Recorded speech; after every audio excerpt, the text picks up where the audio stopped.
So welcome to my personal 50 minutes of the day. I want to show you something about micro-benchmarks today. So I will confront you with a lot of source code. I will confront you with numbers, with some JVM internals and other stuff. By the way, feel free to ask any questions at any time. If you don't make the slides, no worries. There's enough material available. And let's get to it. So I'm René. I spare you my complicated surname. I'm a basically nerd by profession. And I'm a Java programmer since 1996. I started with Java 1, so I'm probably one of the few who actually, made the entire journey from Java 1 to Java 21 soon. We usually do QA and testing, or personally I'm a tester. I'm a performance engineer and tester since 1999. And you can find me on Twitter and Mastodon. And of course I have to make a living somehow. That's the company I'm working for, called Acceptance. We're about 50 employees, located in Germany, have a subsidiary in the US. We do software testing, so we destroy things for a living. And most of the things we do is performance testing on e-commerce sites. If you go to any mall, probably 50% of the brands you see there, we might have tested their online presence. Doesn't matter if it's Adidas, Columbia, or any kind of other brands, LVMH, stuff like that. So we have done performance testing for them. We have two tools in the open source space. One is called XLT, Acceptance Load Test. It's a load test tool. So 16 years ago, we found that Gmeter is not enough, and the others cost way too much money and run on Windows, so we created our own. And there's another one, test automation tool called Neodymium, which basically uses Selenite and Selenium and just glued everything nicely together. But it's not about the tools today, just wanted to mention it. So what's in for you? Why should you stick around? And by the way, I will walk around here quite a lot, so that's my exercise of the day. You hopefully take away a feel for micro benchmarks. And you should learn, or should have learned then by the end, about typical mistakes you can make when running micro benchmarks. You will learn a lot about hardware and JVM insights by accident. You might take home some awareness why benchmarking is hard and why should you do micro benchmarks at the same time. And you see a little bit of the good and the ugly in regards to benchmarking. By the way, this is not in GMH, Java Micro Benchmark Harness training. I will use the tool, I will mention it, but it's not about training it, so knowing how to use it. I will just basically use it to demonstrate all numbers and just show what you can do wrong and why the benchmarks you might have seen on the internet are not trustworthy at all. And just to make things a little nicer, I will have some car and racing analogies in the talk. We compare benchmarking to cars and racing to make things a little easier to digest. So, why this presentation? The biggest problem is nowadays, you go on Twitter, you go on Medium, on any kind of other social network, or any kind of blogs you Google, and there are micro benchmarks. And they usually say, you have to do this because this is slow and this is extremely fast, and if you don't do this, you're screwed. And most of these benchmarks, they present okayish numbers, but the way it is presented, the way it's measured is absolutely horrible wrong, and the conclusions you might draw are also wrong. So you might just read something and say, hey, this is the way to go, and it's absolutely not the way to go, and I will show you why. Then people also say, oh, I have to do micro benchmark. My boss told me things are way too slow. Let's do a micro benchmark. And people just don't get into the details first to know why they should do micro benchmarking, or why just skip the entire topic. And micro benchmarking is fun and helped me to understand DVM better. So I'll also share something of it. And just compare this to any kind of car racing. If you understand how the machine works, you can actually drive it faster and better. And if you know a little bit about the physics, that won't hurt either. So no physics, no cars, and how your car works, and you can drive it more efficiently. That's exactly what we're going to do now. So some boring stuff first. What is a benchmark? There's the Merriam-Webster, and it presents basically these 3 points. The first one is basically a business comparison, business benchmark. You compare to companies that might not apply to us. But the second one is cool, a point of reference from which measurements may be made. That's good. And the last one is a standardized problem or test that serves as a basis for evaluation and comparison. This is the one we take. This is basically our definition of a benchmark. Or, once again, cars. You take your car to the racetrack, you race around, and you measure the time, period. That's basically what benchmarking means at the end of the day. So, and there's this micro thingy. The question is, why is it a micro benchmark, and what's so special about this micro thing? You know, at the end of the day, it's a simplified benchmark, and it has only one component. It abstracts the problem, and it removes complexity by definition, so it's micro. And for everyone who has done unit testing before, it's basically nothing else than a unit test for performance. So you remove all the complexity, all this huge boilerplate stuff, and you have a single problem, and the single problem is then basically your micro benchmark, or just going to JUnit again, just the smallest component you can test, that's your unit test. And it's the same here. It's basically a unit test as a benchmark. Once again, cars, you basically go to the racetrack and it's insanely expensive and you can't use the track all the time. So what do? You think your engine is the problem, you take the engine, you build yourself a test bed, you put the engine on it, and you can basically test 24/7. It's your test bed, it's your engine, it's your room, you do whatever you like. Okay. So we might have some goals initially, so we have an idea what we do. So probably benchmarking means comparison, so we will probably see, hey, how long does it take? Or how much memory does it need? Does it scale? How does it work with large data? Just make things a little bit bigger? Or what about the warm-up? So what happens in the first couple of minutes, maybe? And maybe you can write the code differently and it will exactly do the same. Obviously, you have tested this with a unit test, but also performance-wise, it might be the same, but it looks better. And then the last one, I read this on Twitter, is this really true? That's a valid benchmark. Once again, cars, things like, what's the max revolution of my engine? What's the temperature, the max temperature the engine can sustain? What's the power output and consumption and all the other things you might at the end of the day ask yourself when you basically have an engine and you're going to test it. Good. And of course, what we just did is basically we eliminated a lot of things. So we simplified, and there's always a drawback. And we come to really nice drawbacks by example later, but let's just see what we kind of guess in the beginning already. So definitely the environment is different. So if I take basically my car indoors and just have an engine, it's different. The usage is just simulated. So I'm not longer really driving the car and the engine. I'm just kind of programming, all the things that might be done at the end of the day. I remove factors which might be the cause, but I don't know this yet. So for instance, by eliminating the weather, maybe I'm changing the entire story. And there might be factors I don't even be aware of. And so I eliminate these too. So I don't know that they exist, and I'm just basically taking it out. That might be the solution to my problem, but I just killed it. And of course, we have less interactions with other components. So my engine is basically in a test bed. There is no engine compartment. There are no lights. There is no additional electric wiring, nothing. And I might develop a bias. That basically means I have an opinion, and I stick to an opinion because what I just do says, that's true. So that's a problem. Once again, racetrack. Tires, petrol, drivers, or for the Americans here, gasoline or gas, driver, external forces, vibrations, all that stuff basically is what I just eliminated from my setup. So let's get us some numbers first so you get a feel for benchmarking. And we do the first thing you might find when you Google micro benchmarks and results. This is always use array copy over manual copying of any kind of array data. So this small program basically uses system array copy, and it also uses manual written loop, just basically do everything on your own. And we just measure some time, and we just run it.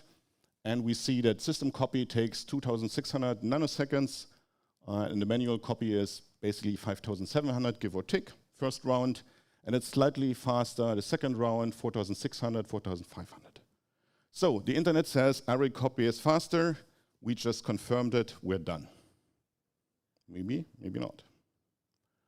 The only thing is that's strange. In the beginning, the manual copy was way slower than during the second iteration. So there's something not kind of right.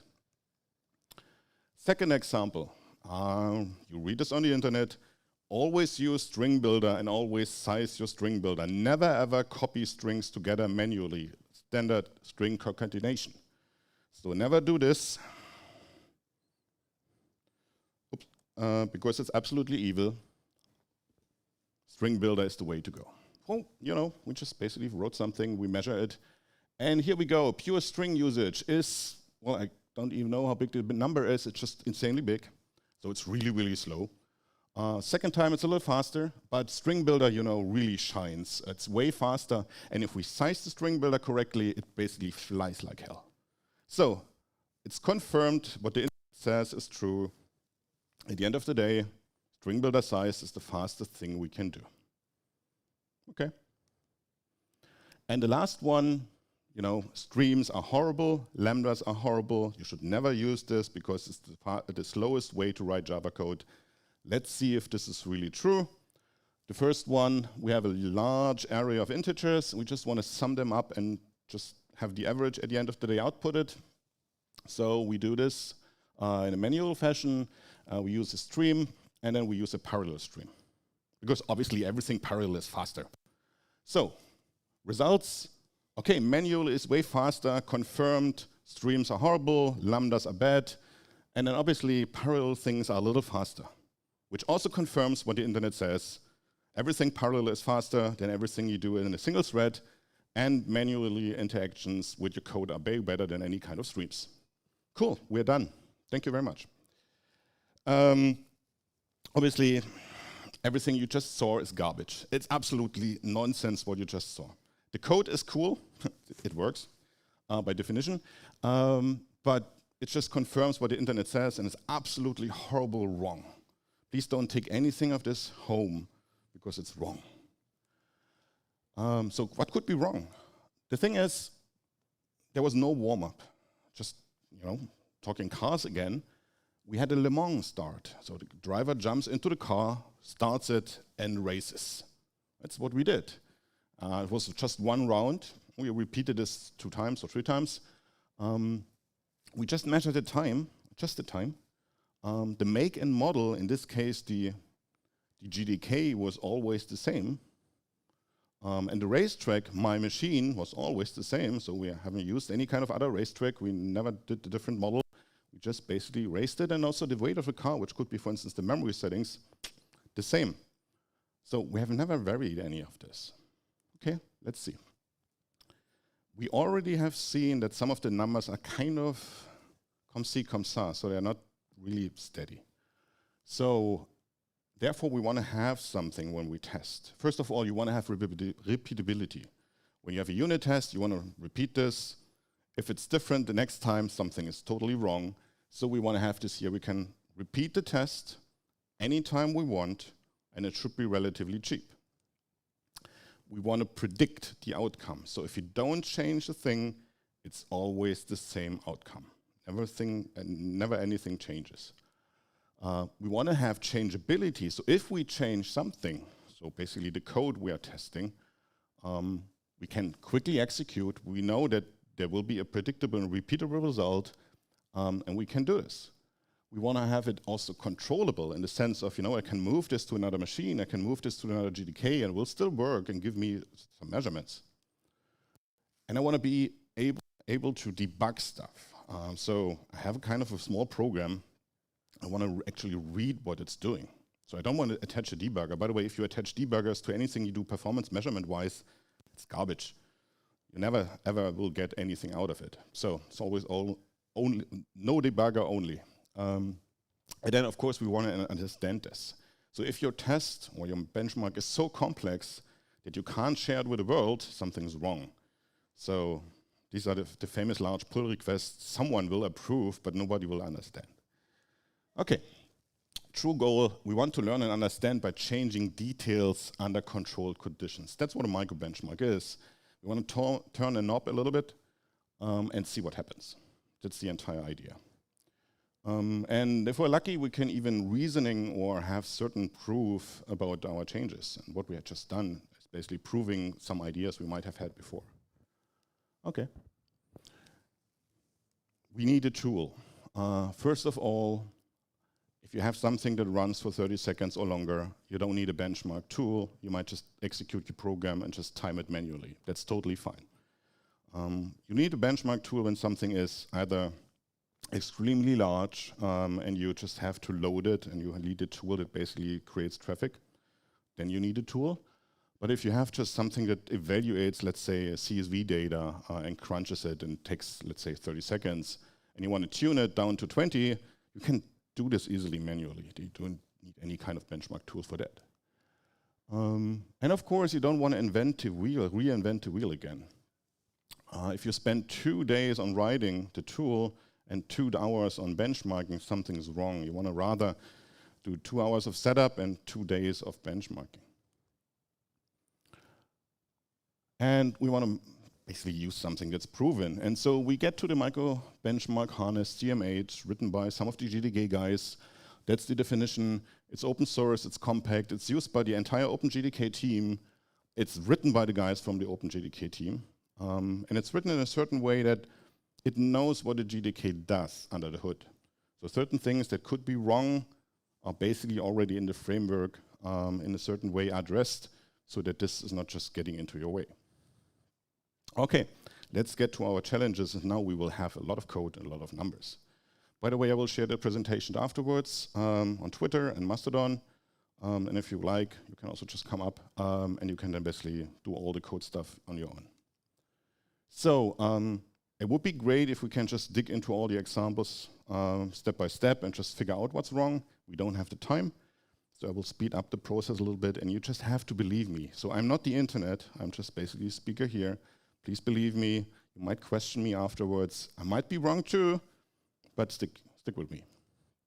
So main goal for everything I do in the next couple of minutes, awareness. The rest can be Googled.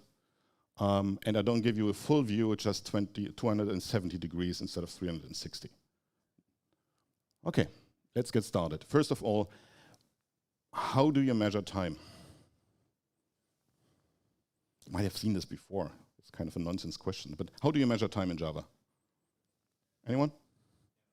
Nanotime. Or time millis. Okay. So you ask the GDK for time, and you have these 2 APIs. And at the end of the day, the GDK will ask the operating system, because the GDK doesn't have any clue about the time, so it has to ask someone. It will ask the OS. And the OS itself says, you know, I don't know where the time is coming from. Let me ask the hardware. And the hardware has certain clocks. And we'll get to these clocks in a minute.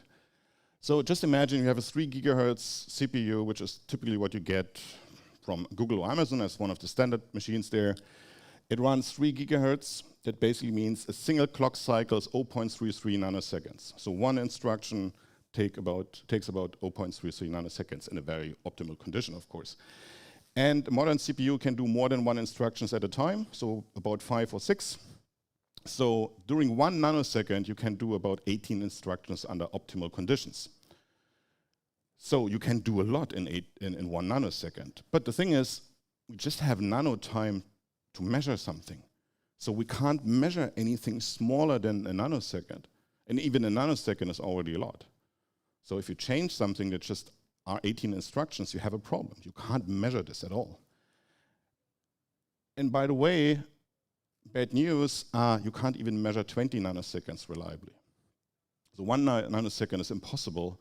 20, 25 might be possible, but that's it, period. You can get any better on a normal machine. So, small benchmark here. We want to measure how long does it take to measure time. So we measure time to measure time.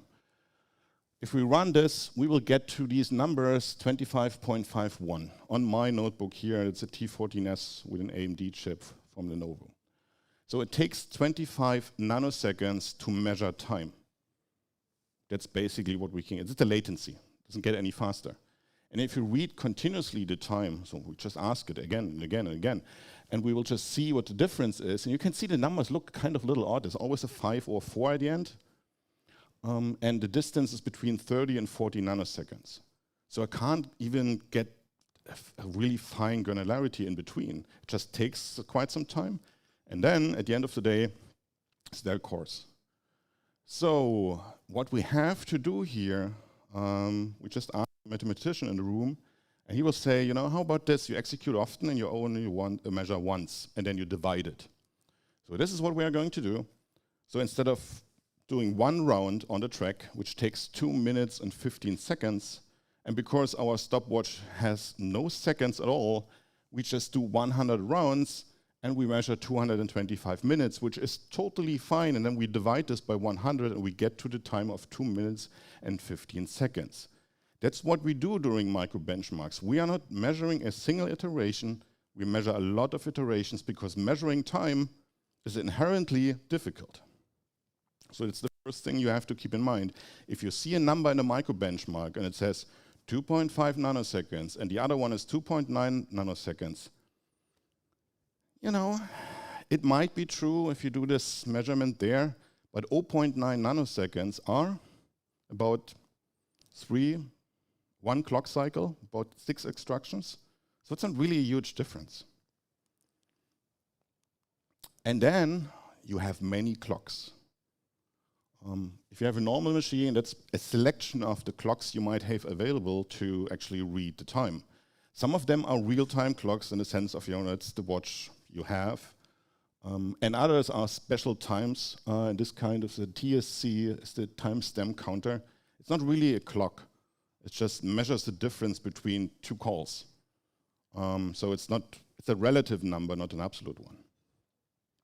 And the problem is, for instance, here, if you, let's say, use these HPEAT and you measure, it takes 1,100 nanoseconds to measure time. And if you just basically continuously measure time, you can see that the difference between 2 measurements is between 900 and 1,400 nanoseconds. So this is a clock that's basically, has a high latency, and the difference is really, really high, so you can't measure anything that's really, really small unless you run it really, really often, and then you just have the average of all the measurements at the end of the day.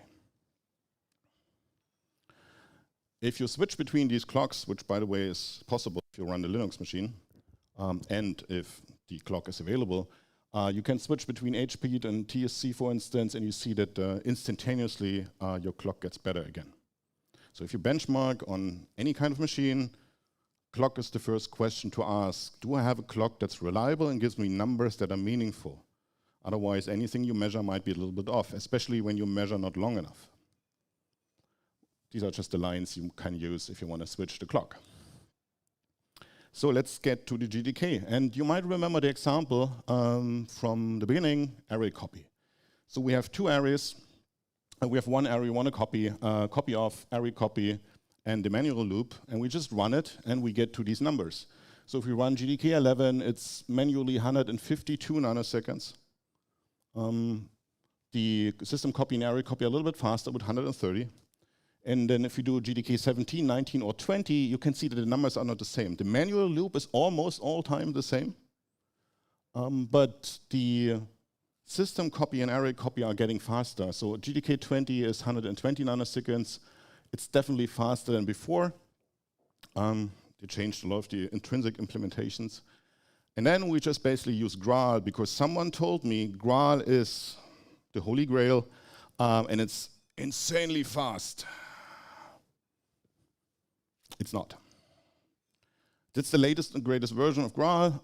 You could just download with the SDK man, and you can see the manual implementation is way slower, and also the other implementations, system copy and array copy, are way slower. So, never believe anything someone told on the internet. It's not necessarily true.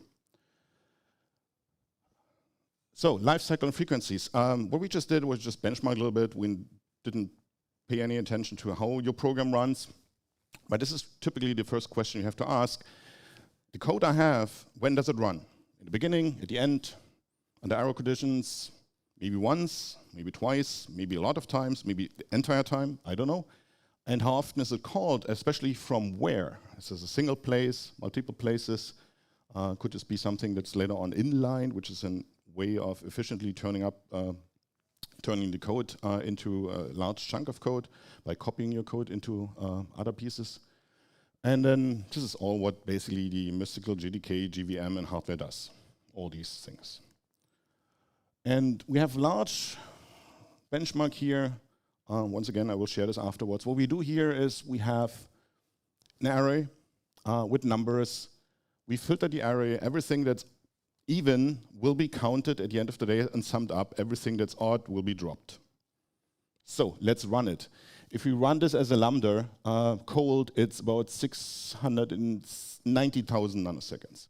If we do it with slightly warmed up, so a little bit of warm up, it's 12,000. And if it's really, really hot, so we run this the entire time, it's 1,000 nanoseconds. So it gets really, really fast. And then we have our manually loop, which in the beginning is extremely fast.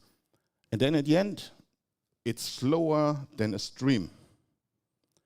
Remember our example in the beginning? Streams are really horrible and slow. That's not true. Depends what you do with a stream. If you use a stream once, it's extremely slow. If you repeatedly use a stream, it's extremely fast. And now we can just basically check the numbers, because you can see there's an arrow indicating how much deviations we have per measurement run. So we basically measure 1,000 times and we divide it by the amount of nanoseconds. You can see how much it deviates. So if we just see the single iterations, and because the numbers are large enough, I can do actually single measurements. The first one for the cold lambda is really, really big, because we load so much code. The second one gets faster, and then it slightly speeds up. The warmed up one is still a little fast in the beginning, and suddenly it's really, really fast. And our manually loop is kind of, give or take, almost the same. There are some things were a little bit off, but other than that, it's cool. So never trust any kind of benchmarks, because you don't know the conditions, and this might not be the conditions in your program.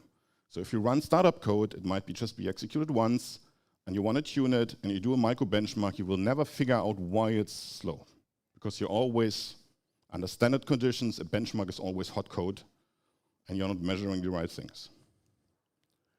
Okay, here's another one. I changed something. And what I changed is, instead of just doing an int, I do a big integer, which is expensive, because it's just huge. And all the execution is basically manual, it's not CPU. So we do, once again, we drop the even numbers, and then we take the square root, and then we sum everything up. This is now milliseconds, by the way, to change the scale, otherwise the numbers were so big. In the beginning, we run with 260 milliseconds, and if we're really, really hot, it's 260. So the difference is not that big anymore. And the same for the cold ones. For the loop, it's almost the same as the stream, and then it gets slightly faster. So just by, and you can see here the examples of the single spins, just by adding more meat to our loops, we completely change the entire benchmark. It's not longer that we have a problem with streams and loops, we have a problem with the code inside it. And it's important if you do benchmarks. Oh yeah, use streams because streams are always faster. Maybe that's true because your stream is basically really, really, really heavy. If your stream is really, really light, streams might be a better idea. It's always about the entire picture, not just about the technology piece you are using to run certain kind of code. Next one, code removal. If you run benchmarks, that could be your problem. So we have just an empty method that returns a double. We compute here Fibonacci number with a side effect, or it's not Fibonacci, it's the big integer with a side effect. So we use a big integer object, and I don't return it. Here, I return basically the result of my computation. I once again do a Fibonacci, but I don't return the result. And the last one is basically I return the result. If I execute this, you can see, first of all, my nonsense code here almost doesn't have any execution time, because Java decides, well, it's 5 all the time. Let's embed this into whatever code I might have generated. I don't have to call this method. So your method is completely dropped. The next one is compute wrong. I don't return the number. Java decides, nobody needs this. Why do I have to call it? And the odd thing here is we don't know why this is 16 nanoseconds. So it's definitely more than not calling anything. So Java seems to do something, but not enough that it basically says, I have a result. Because if you have a result, it should run about 470 nanoseconds. So Java basically drops your code because the benchmark you wrote is garbage. You basically to Java, I don't care. Just do whatever you want, and Java does whatever it wants. It drops everything. And you might just think, I have insanely fast code. It's not true.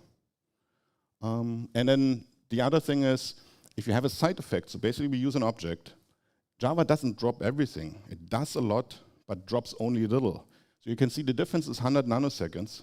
So I don't know why this is 100 nanoseconds, because it seems to do almost everything, but then it skips a step. This is a very complex example, and just you don't have to read it, just basically try to draw it in the air. We create strings, always the same size, 100,000 of these, and at the end of each string is a $sign. So we have 100 strings, we basically allocate them one after the other, so they're just nicely aligned in memory, so they're always basically really just long stream of strings. And then I basically create two different versions of it. Number one, I take the first 10K and just put them aside, and I will run my experiment on these.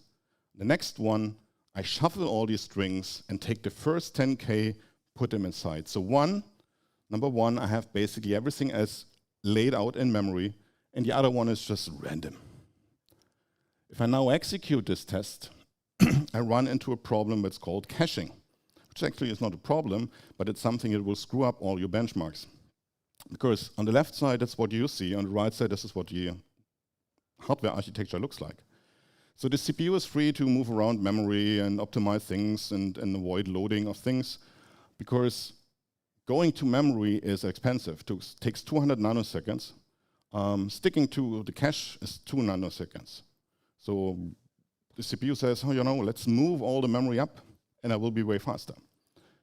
So if we now run this, we basically have two implementations. One is index off, so I use basically a way to search the character $sign in my string with index off. And the other one is do this manually, just have a loop and looking for my character. And if I measure this, I can see that my manual implementation is about, let's say, 25% faster than the GDK index off. Great. This means I get a raise, because I will save us 25% execution time. This is just ordered stuff in memory. Next step, random. Just access the same data, but randomly, in the sense of, I don't know the memory layout. As you can see, the numbers explode. It's 3 times slower. And the difference between my handwritten code and index off is almost none. Okay, but maybe we have all the time well-aligned code, which nobody of you will ever have, probably. So there's a good case, there's a bad case. The truth is somewhere in between. So if we now execute this, and we can see the single executions, you can see actually, index off, it's slightly faster and changes all the time, and nothing is really constant. So the predictability of our execution here is really, really bad. So if I execute this again, I get some different numbers. So caching basically screws up all your measurements. It's very important to know. And there's also a CPU effect that basically means your laptop is not your best benchmarking environment. Because this guy here, for instance, has 400 megahertz CPU cycle clock under normal conditions. If you need it, it gets to 4.4 gigahertz, so it scales up. The thing is, as soon as it gets too warm, it gets down to 4 gigahertz. So if I run it, the same benchmark, you can see if the laptop is a little bit busy, that basically means there's a Chrome open, and Chrome is basically sucking up all the CPU nowadays. So everything is a little slower than just having a less busy laptop. And if I just switch the turbo off, so the frequency goes up to 1.7 gigahertz, not to 4.4, I have different numbers. And you can see that the difference between our two implementations is not always the same. And having way more frequency doesn't help because the numbers basically improve here in between these, let's say by factor 2. But my frequency was increased by factor 3.5 from 1.7 gigahertz to 4.4. So frequency doesn't mean it's faster. So there's something else wrong. I don't know, and we're not digging into this. It's definitely wrong. And if you do this on any kind of cloud environment, you just take a C2 instance or C2 from Google or C3, the modern ones, you can see that the runtimes are absolutely different all the time. You run the same code, but the machines are totally different. By the way, this one here is an AMD machine. It has a huge cache. These Intel ones, they have smaller caches. So that's the reason why here the random version is really, really slow, while the AMD really shines. Okay, and then there's this beast, branch prediction, which basically means the CPU can do 4, 6, 7 different instructions per second, or per cycle, to be honest, per cycle. So if you do an if, we don't know what the next branch will be. First one, second one, third one, no clue. So what we are going to do is we speculate. The CPU says, most of the time you might have taken the first one. Let me execute this code already, because it might be the code you're needing later on, the results. And if this was wrong, I just discard everything and I just execute the second branch. Speculative execution. So this example basically does it.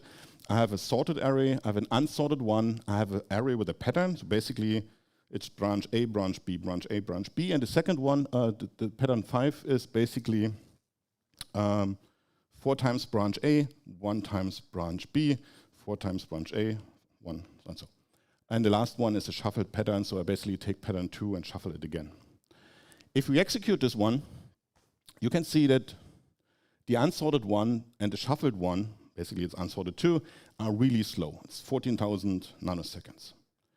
If we run the sorted versions, doesn't matter if it's a pattern or not, it's about 3 times faster, give or take, notebook. So it might not be representative of your real machine.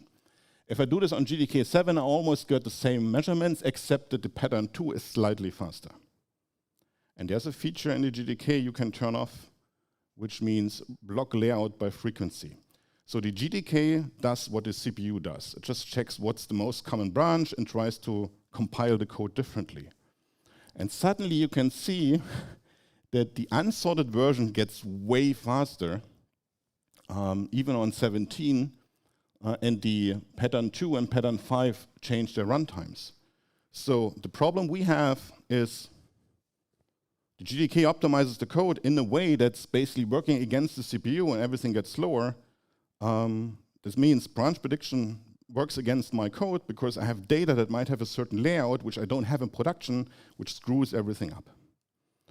Okay, so I just have 11 minutes. I might have to speed things up a little bit. And you have data, and this is the important thing: is if you have data, keep in mind the data you use might be the data you use in production, because all the test data you have will be kind of test data. You just come up with an idea and you copy this idea 100,000 times, and then you have something that's not really true. So you can vary this by size, by content, or by variance. So in the case, size means the string is 42 or 55 or whatever characters. Content means it's just not normal characters, might be Unicode as well. And the last one means that you don't have all the strings as 45 characters long. You might have some longer, some shorter, some might be even null, whatever. So that's important to know. We, of course, have a benchmark just to show you. The thing here is, at the end of the day, it's too many numbers for this. You can just check it. When we vary it, we can see that we compare 2 hash code methods. One was a prototype for GDK 19, never made it because it got implemented differently. But for smaller strings, that's slower. For faster string, it's faster. So if your test data set is basically just small strings, you say, you know, this new one really screws up things. I don't want to use it. If you only have fast data, not fast data, large data, it says it's always way faster, or twice as fast in some cases. So you never read correctly what the average outcome will be of your results if you use this new implementation. Okay, I have to jump over that. And there's the human factor, that's basically you. And the problem is you will see what you want to see. So if you believe this should be the outcome, I can guarantee you this will be the outcome of your benchmark initially, or you will try as long as possible to reach that goal. And of course, we have our common myth, and you read this somewhere, and so you try to basically optimize your benchmark in a way that you actually land on that myth. And if you're desperate because your boss says we have to tune this, you will do really, really bad things, and you come to a conclusion that it will be horrible wrong. And what I just showed you is just not even half of the problems you can have with micro benchmarks at the end of the day. So there's so many influential factors, data, hardware, machine types, GDK, even sometimes it just might, the hour of the day might be the problem depending on your test data, that you can really, really screw up things big time, and you believe what you measured will help, and then you take it production and things will be way slower or not any different. You spend weeks of investigating things. So that's important to know. And let's now approach this in the last 8 minutes. First thing, if you want to do micro benchmark, ask this question. Do I have a problem? It could be a problem in production or any kind of other oddity. So something is not right and you think you might know. You have a suspicion. If a colleague told you, or you read it somewhere, or someone told you just make it scale or cut the cost in half, you might have a problem just to get to something. Because first, profile production, measure production. Don't do micro benchmarks just because you want to do a micro benchmark. You can do this, yeah, but of course not during your normal working hours. First, check production. Come up with meaningful numbers. You have all these observability thingies here. Basically means measure, identify, and come to the conclusion there is a piece of the code that's probably not right, or we execute this so often and it takes up 25% of the entire runtime. I think we should do something about it. Under normal conditions, most people start to tune something and say it's 50% faster, and then you go into production, it doesn't make a difference, because this was code that was executed once or twice a day. Seen this, been there. You have to benchmark before you micro benchmark. So really have a huge production benchmark or test bed, whatever, and measure before you try to do anything with the micro benchmarks. Because at the end, we want to take back the code and want to see if it basically makes an impact. If it doesn't, we learned something, but it's not really helpful.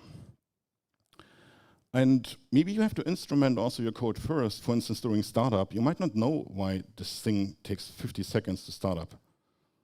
What do you want to tune? You don't know. So instrument first, see where you spend most of the time, look at the code, and then make an educated guess. And then you can benchmark, micro benchmark. So you might want to develop a theory first. And this could be anything based on your benchmark data. And you might want to consider the algorithm, so basically the code, like say sorting or indexing, whatever. Memory usage. People often tend to forget that memory is the biggest influencer of performance nowadays.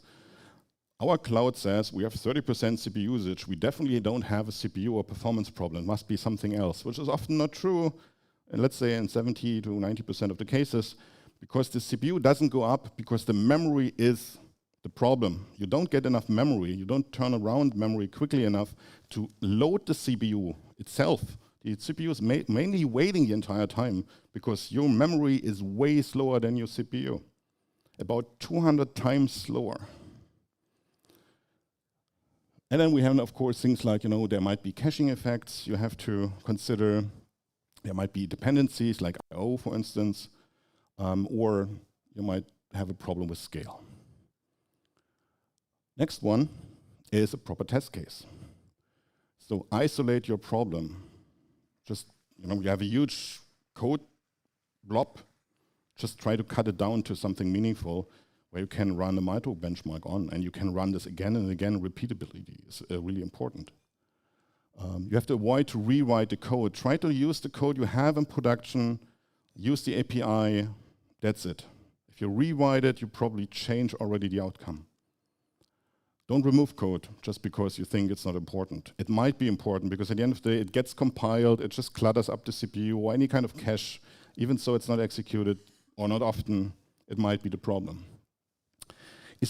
Isolate the data preparation step. So you might need data for your test, but you don't want to measure the data preparation, so you have to separate this. So the code, the data. Data preparation is not measured, code execution is measured. The standard GMH does all of this for you. And very important is anything you do in terms of concurrency and benchmarking, let's say in 50% of the cases it's definitely wrong because you never get the timing right. You never see why something might be a bottleneck in production. It's just almost impossible to do in a micro benchmark. And if you have already ideas, please don't apply them to your test case yet. Right? You know, this might be better. I will change the data a little bit. No, don't. Just really have the test case first. Data. Shape the data according to your production data. If you have any production data you can take, like CSV tables, JSON, whatever, use this. If you don't have anything, think about amount of data, size, structure, layout in memory, or any kind of variation this data might have. Try to make it as real as possible. The data you create might be the problem you initially have, so if you create different data, the problem disappears. And think about unit testing. So the data you use for unit testing is also the data you might want to use for benchmarking. You might just need more of it, but it might be the right data, because it should, in theory, cover all the edge cases as well. So start to execute and think about when it's executed. Startup once, maybe once or twice, maybe every hour, always, or maybe just on an arrow path at the end of the day, which then leads us to our branch prediction problem to a certain extent. And then, of course, how often is the code used and where? Is this one piece of code? Is this a small one? It might be inline, so everywhere it's used at the end of the day, or it might be in a branch, so we run into this branch prediction problem, and so on and so on. Unit testing. If you do micro benchmarks, you have to do unit tests. Because so often the unit test will prove that your benchmark optimization is not doing what you think. It just improves performance, but it kills functionality. During benchmarking, and I'm guilty as well, you typically remove edge cases because it just looks odd in the code. There's an if. I don't need this if. Let's remove it. Code gets faster, but it's not longer correct. So important, use the unit tests from production, never change them, make sure everything is covered, run them with every build before your micro benchmark. Otherwise, you might just drink a beer too much because you already celebrate, and that's what you have done is totally worthless. And coverage is important. Just really try to reach all the corners of your code, because edge case is what you will drop. Okay. And then question the results. Always, you are the stupidest person in the room all the time. So if you have an outcome that's expected, just question it. It's maybe wrong, probably wrong. Is it not what you expected? Why? Maybe it's wrong, maybe it's right, I don't know. If you don't have any expectations, just negate the problem and say, well, let's assume what I see is not right. What could be the reason? And then start to experiment around and vary the code. Some initial stupid things could be the code is based on the logic, always the same, but instead of saying it's larger than, you just say smaller. The code is the same, the logic is the same, it's just slightly differently expressed. It might give you different benchmark numbers and you might be surprised. And then, once again, edge cases. If you don't have edge cases, you might be able to remove certain code. Maybe there are edge cases which trigger certain paths in the code which actually lead to the performance problem, so edge cases are important. And then vary as much as possible. So you have always the original state in your benchmark, never drop it, keep it. It has to run all the time. And then vary the original slightly as just expressed. Maybe just do a little bit here, a little bit there. Maybe instead of index off, do a manual search and see what changes. Or maybe try to identify behavior. And then write a tuned version based on your first assumptions. And then vary this code again. Just switch lines, reuse variables, or don't, flip branches, conditions, and flatten out code, or use a lambda instead, maybe. Maybe that's the solution, you don't know. And then vary also your data. Even so you say, hey, this is production data. Just screw up your production data and see what happens. Make it uniform. Make it really small. Put errors in it and see what happens. So that's very important. And then change the environment. You're not running production on your laptop, most likely not. I've worked once for a company who ran the entire business from a laptop. Because the laptop was way bigger than any kind of way faster than any kind of HP machine, but back in the days. So vary the environment by changing the order of the benchmarks first. Try another GDK, maybe the problem's already gone. Try another machine, go to the cloud, vary the cloud machines. You have seen how different the results can be, even so the cloud machines are always almost the same size. And then play with the garbage collector if you think there's a garbage collection problem. Go tooling next, and you have so many tools available in GMH, profilers, class loaders, compilers, generated code, low-level statistics, just use this, and more. So, ask someone who knows. Now I have to speed up things because there's the red warning light already coming up. Just use everything you might have heard today. That could be very valuable as well. And now the summary. So, conclusion, good one. It's very good to do micro-benchmarks if you have to isolate a problem. If you want to investigate what the isolated problem actually is. If you want to tune this, micro-benchmarks are really, really cool because you can tune it down to a cache line access or something like that. The detailed tuning is really, really possible. You can measure how many objects you create, and then say, okay, let's create less. The bad one is you can draw very general conclusions, and you will do, and you will just publish this to the entire company, and you will be wrong. Happens. Black and white comparison is really, really bad because the benchmark result, like never use streams, is black and white. It's not true. Always use array copy. Black and white, it's not true. It might just fit your problem. It's not a general rule you can derive from your benchmark. And this is actually wrong. Never expect large-scale impacts on your production code. It will always be something small. The GTK hashcode one, it's a huge difference in terms of how long it takes to calculate the hashcode. It's just tenths of the initial time. This rolled out with GTK 20, I guess. But because we do all hashcodes, and we do it a lot, but in production, maybe 1% if you're lucky. That's it. That's the difference you will see. Even so, they have sped it up by 10, factor 10. So that's the outcome. And here, once again, if you're a GDK contributor, do micro-benchmarks. Ignore everything I just told you. If you're an open source contributor, yes, do micro-benchmarks. If you can isolate a problem, do it and isolate for easier tuning. That's the way to go. If you want to debunk some myth, like array copy is always faster, use a micro-benchmark. If you're curious, use a micro-benchmark, but don't publish results, please. If you want to write Medium or Twitter posts, don't do micro-benchmarks, don't do the post. If you want to tune production and you don't have a need, don't. And if you just ignored everything I said before, I will swipe basically my slides left, don't do micro-benchmarks. And one last thing, and this is the warning from the GMH command line, just phrases nicely or repeats nicely everything I said before. Really question what you are doing and just maybe discard everything you have done. That might be the right thing to do. So, thank you very much.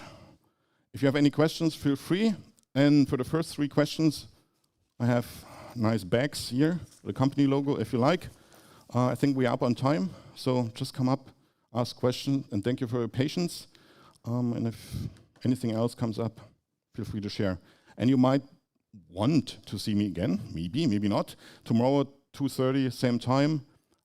Parallel programming is hard, if you like. You will see some of the examples again, but then spiced up with assembler language as well. Thank you very much.